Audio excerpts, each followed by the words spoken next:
Thank you so much for asking me to come along today to speak to everyone. What you've built with this network is amazing, and I think testament to your hard work and all the volunteers. But genuinely, my colleagues at Scottish Government have commented as well on just how fantastic the work has done for such a small group of people. So we work a lot with big charities like Diabetes UK, Diabetes Scotland, who get a lot, millions of money in through research, through donations, and you've done so much with less than millions, I think it's fair to say. So I'm a dietitian. I've been working in the NHS for about 20 years, and my background has been mixed, but in the last 10 years I've been doing mostly diabetes and weight management. So you're probably thinking, why am I here talking about lipedema? But the ladies were working with one of the policy teams that I sit with at Scottish Government. So I'm part of the Diet and Healthy Weight team. We provide, myself and my colleague, are dietitians that provide advice to the policy team for diet and healthy weight policy, mainly around diabetes. But the team that look after lipedema sit alongside us and had asked for a bit of input around the diet aspect of the Talk Lipedema website. So that's how we crossed paths, and I've just been tagging along since on this. So what I want to just talk about, or what I've been asked to talk about today, is a bit around diet and food. What I would say first is it's definitely not a talk about being the food police. It would be great if we had an answer that comes through food and diet for everyone's ills and all the questions. But actually, the more I learn about diet and nutrition, the less I feel like we know. So anyone trying to tell you they've got the one diet that will fix everything is an immediate red flag that that person doesn't really know what they're talking about, because we still don't know. The content that is on the website, I'm sure you're familiar with. It's really good, and the whole website is really user-friendly, but I think there's a really good balance struck between offering up a lot of evidence-based information, but not saying it's this one thing that will help you, because everyone's different. So fundamentally, that's where we need to start from, is everyone is an individual. What your preferences are, what your lifestyle is. Can we all afford specific diets? It can be actually quite expensive to follow specific diets. So there's a lot in there to consider before we start giving anyone any specific advice. So I did a quick search. I'm sure this is something familiar with a lot of people. I'll just have a wee look and see what the internet says, and it just scrolls up loads and loads of diet books, special diets, and if you go into them, every one of them is saying, this is the answer, this is the one to follow. I'll leave that up to you to take conclusions. So what does the evidence say? Well, despite the flood of information available on various diets, there's no concrete evidence for any one therapeutic dietary approach in lipedema. I know that there is a lot out there in relation to anti-inflammatory diets, that there's been a few studies done on, but there's still nothing there that would go into a clinical guideline that would be thoroughly evidence-based. A lot of that is to do with the fact it is diets we're talking about. It's very difficult to get confirmed evidence of impact of diet on an outcome, because there's so many variables involved in researching diet. You simply don't really know by the end of it what food it was, what molecule it was, what chemical it was. There's too many confounders. There's too many mixed parts to that could be leading to the outcome that we see, which is really why it makes this really challenging. There's also a lot about low carb there for symptom control, but again, there's not the evidence there that would allow us to say this is fundamentally the way forward.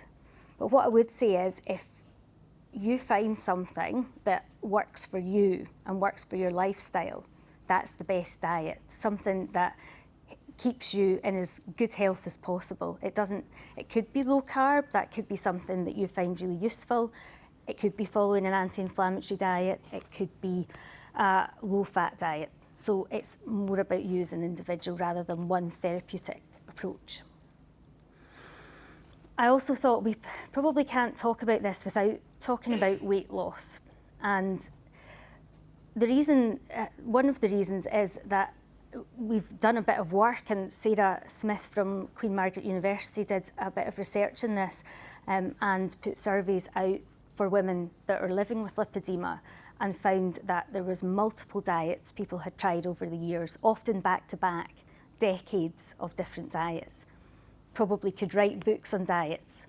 So despite the multiple diets, does it take us anywhere, does it get us any further forward? What we do know from the science is that in terms of weight loss, your body is going to try and retain the weight. So your metabolic rate will adjust to weight loss, and it'll make it much more difficult over the longer term to maintain it. And anyone who's done a diet will know that. A lot of people often say, you know, it was great whilst I was on it, but I've put the weight back on and more.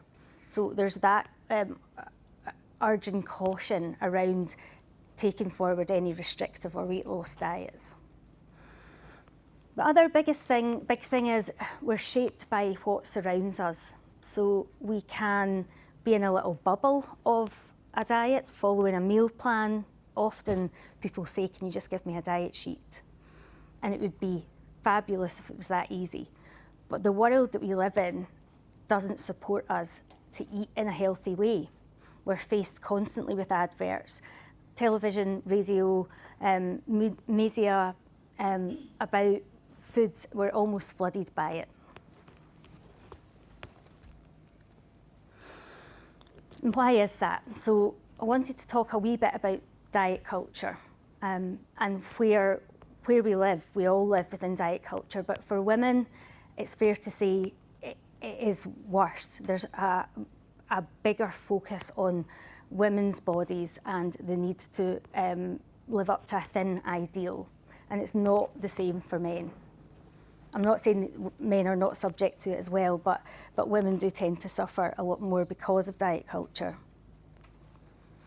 So just a little slide there on what diet culture is that probably is relatable for people. So number one, feeling like you can't escape conversations about it. It's everywhere. People are always talking to you about what's the best diet, what's the one to try. Exercise is advertised as a mode for weight loss rather than something that helps you move your body in a way that makes you happy and makes you healthy. Weight loss challenges in the workplace. A lot of patients tell us about this, that it's very difficult to get away from it one way or another in the workplace. Healthcare providers that focus on BMI, and I do wonder if that's something that women with lipedema tend to come and talk to us in dietetic practice about. The focus on the first thing my doctor said to me was, I need to lose weight. So we've got a bit of work to do around that. Things like gyms that do before and after photos, fit ideals, anything that generates a fear of fat or positions large as less valuable. And praising people for vigilant eating and or weight loss. And when you look at disordered eating disorders, we're often advising people to take restrictive diets to ignore their hunger, ignore their internal cues. That if someone had anorexia, an eating disorder, we would be worried that that was a pathological behaviour, but it's okay if it's seen as okay if we're trying to help someone lose weight. So there's something not right there either.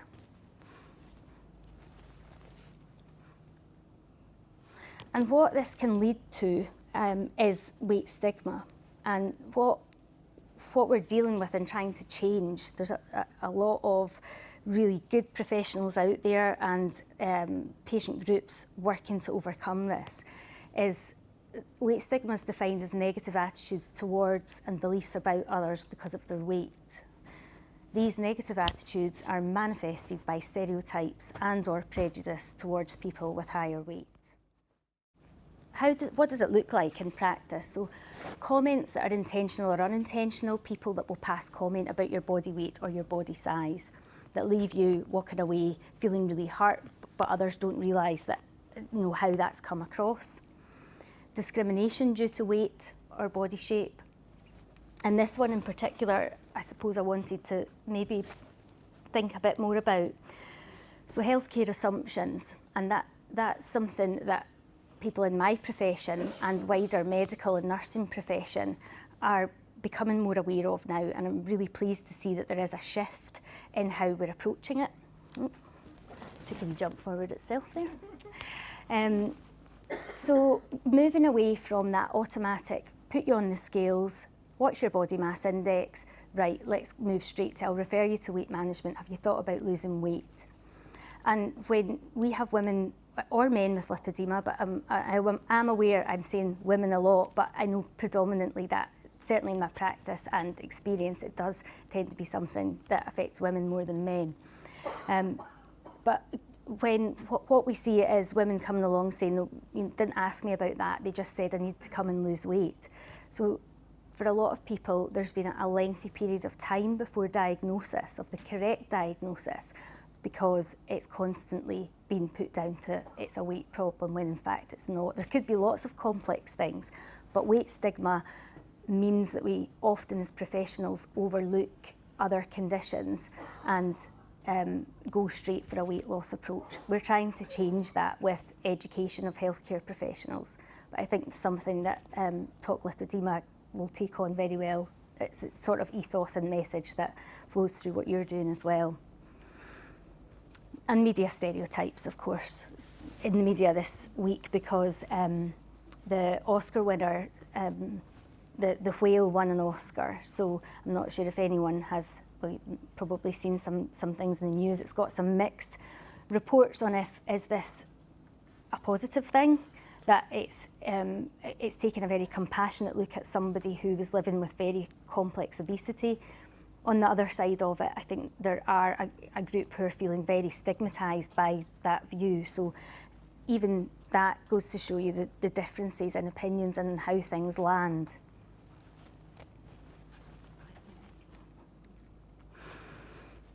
So factors that influence our weight. So we know that there was a big paper done, I think it's now 15 years ago, the UK Foresight report, but it's still one of the best documents out there in terms of factors that affect body weight. There's over 100 factors that influence body weight, and food is just one of them. So for us to think that we can affect body weight just by changing food seems ridiculous, actually, when you think about the 100 other things. And that's what I'm getting at by our surroundings shape us. We can't necessarily make the changes that we want to see just by changing our diet. It might be part of it, but it's certainly not the answer. So what we do, and what we've moved to do more, is focusing on health promoting behaviours, trying to encourage people to look after their health. Part of that is self-compassion as well. But that might mean being happy with your weight as it is and looking at how do I improve, how do I be as healthy as I possibly can.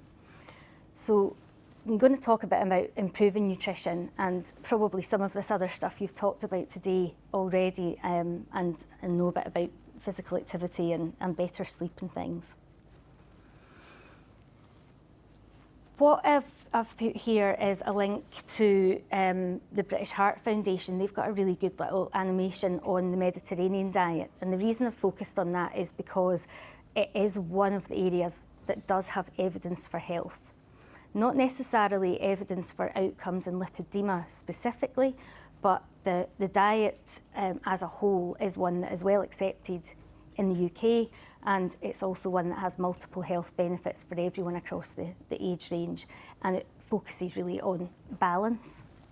So it's something that is on the Talk Lipoedema website as well. And what does that sort of health promoting options look like? Well, weight loss might be part of it for an individual, but it's part of that discussion about what is it that matters to you, what on your circle that you had up on your presentation, and it's about focusing on what is most important to you. And for someone, weight loss might not focus into it, but we do want to have a look at, say, well, I'm going to improve my fibre intake, or I'm going to improve my protein intake, and that's where a dietitian can help you. And if there is anyone seeking more help and support, then I would encourage you to ask to be referred to your local dietitian and your health board, because that's what we're there for. But the fundamentals of this diet are about increasing fruit and vegetables.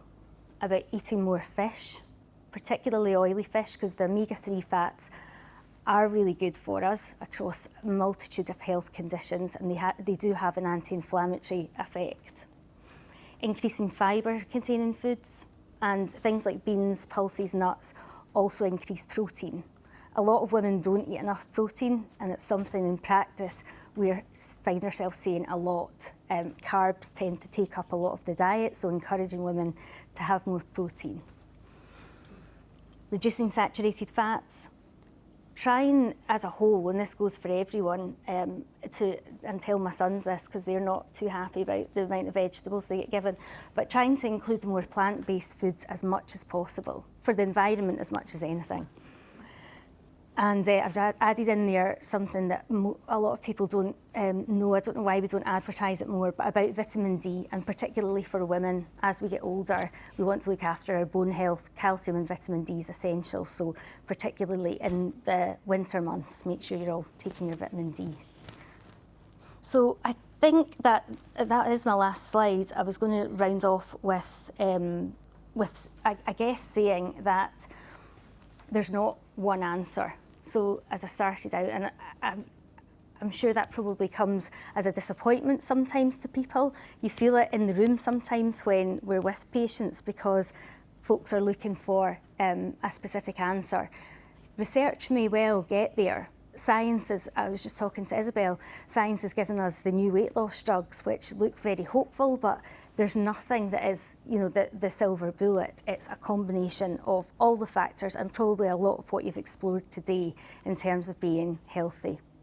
So I'm around until the end today, so if anyone wants to ask me any questions, then fire away, but I'll hand back over to Anne. Hopefully I haven't talked over my time. Thank you for listening.